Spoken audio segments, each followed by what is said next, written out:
à tous et bienvenue dans ce petit vlog. Je vais passer une semaine à Bali comme vous avez pu le voir. Donc on s'est levé tôt ce matin, on a pris l'avion, on a pris notre carte SIM, on a échangé l'argent, on est arrivé dans notre logement qui est genre, c'est une pépite. On a pris aussi notre scooter qu'on a loué pour se déplacer à Bali. Et c'est surtout que j'ai envie de vous expliquer pourquoi on est venu ici à Bali pour une petite semaine, histoire de remettre les idées au clair. Et pour ceux qui ne me connaissent pas, je m'appelle Sarah, j'ai 24 ans et j'essaye de changer ma vie de A à Z. Je suis en Australie depuis 3 ans et je suis occupée à être dans une transition entre la sécurité salariale et la liberté entrepreneuriale. Mais n'allons pas trop vite. Reste à la fin de cette vidéo, je vais t'expliquer qu'est-ce que j'ai mis en place, qu'est-ce que je m'apprête à faire et pourquoi je suis à Bali pour une semaine.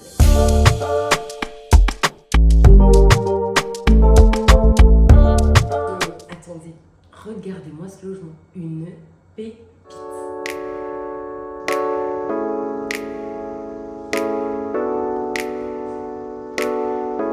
Alors la question ultime, c'est pourquoi je suis à Bali pour une semaine. C'est parce que j'avais besoin d'une transition, j'avais besoin d'un petit break. J'avais besoin de faire un pas de recul avec tout ce qui s'était passé dans mon environnement, en Australie, au travail, avec les propositions qu'on m'avait annoncées, etc. Et je pense que pour que vous puissiez prendre une décision et que vous soyez objectif, sortez de l'endroit où vous êtes pour prendre un meilleur point de vue en fait, sur toute votre situation. Alors, la deuxième chose, la raison pour laquelle je suis aussi à Bali, j'avais besoin de me rapprocher aussi de mon objectif qui est de pouvoir rester à Bali, renourrir mon pourquoi je me bats, pourquoi je suis en Australie, pourquoi je sacrifie plusieurs choses, pourquoi je mets autant d'argent de côté. Et d'ailleurs, en parlant de ça, je vous le dirai jamais assez, investissez en vous. Comme vous savez, je suis dans cette transition de la sécurité salariale à la liberté entrepreneuriale et c'est clairement une transition qu'il faut faire, ça ne se fait pas du jour au lendemain. Il y a des questions à se poser, il y a le pourquoi à nourrir, il y a toutes ces choses-là, il y a les objectifs à atteindre, etc. Et donc pour ce faire, j'ai pris une formation et n'hésitez pas à investir en vous si vous avez un objectif, si vous avez un rêve. On n'est jamais trop vieux pour apprendre et pour se former.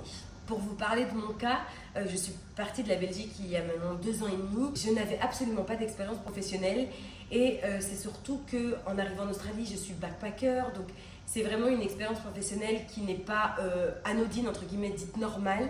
Et maintenant, il se fait que je me retrouve à Bali et que mon but, c'est de passer justement de backpacker à digital nomade pour pouvoir développer mes projets et en vivre, bien évidemment. Et toi qui regardes cette vidéo, tu es peut-être étudiant, salarié ou même déjà indépendant, mais le monde de l'entrepreneuriat t'intéresse. Je t'invite vivement à t'abonner à cette chaîne et à me suivre sur mes réseaux sociaux car je suis en pleine transition. Et j'ai remarqué quelque chose, c'est que sur les réseaux sociaux, on voit beaucoup d'entrepreneurs mais qui ont déjà réussi. Et il y a une chose que je veux vous dire, c'est ne vous comparez pas. Comparez-vous à vous-même. Et c'est aussi pour ça que je documente tout ça à travers ma chaîne YouTube et mes réseaux sociaux parce que j'ai envie de vous montrer mes doutes, les questions que je me pose, quelle formation j'ai prise, pourquoi j'ai pris cette formation, quel est mon projet, qu'est-ce que je vais concrétiser, comment je vais arriver à vivre minimum 6 mois, 1 an à Bali, voire plus, qui sait.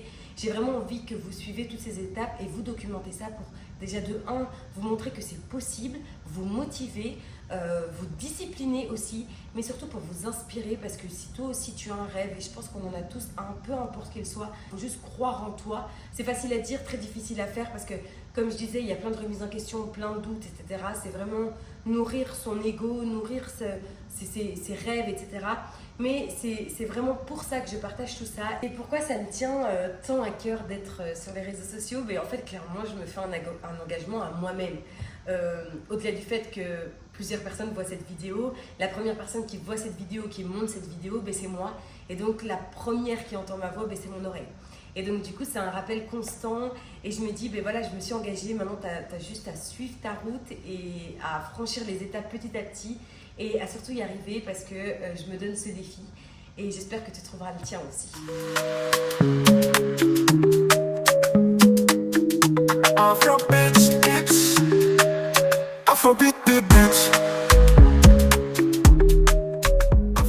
On a fini le massage et là on reprend la route, on va aller dans un des plus bons restaurants de Bali et je vous emmène avec moi.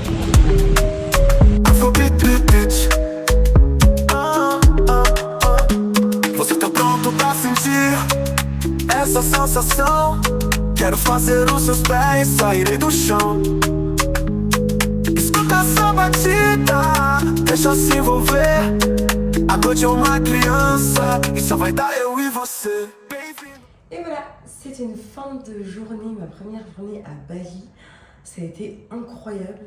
Il est très tard, on s'est levé très tôt, on a fait plein de choses et j'ai vraiment envie de continuer à documenter tout ça. C'est pour ça qu'on se retrouve dans une prochaine vidéo. Je vais vous montrer, j'ai fait un petit peu mes achats parce que je suis vraiment occupée à préparer le terrain et à voir comment on va optimiser, surtout maximiser les probabilités de réussite quand on sera à Bali sur le long terme vis-à-vis de nos projets, de notre routine, etc. Donc c'est super important aussi de voir un petit peu comment ça se passe. Et donc voilà, je vous laisse sur cette note de fin. Je termine ma petite skincare, de prendre soin de moi. Et je vous dis à bientôt dans une nouvelle vidéo. N'hésitez pas à vous abonner et à partager et à commenter. Donnez-moi votre avis, ça m'intéresse beaucoup. À bientôt!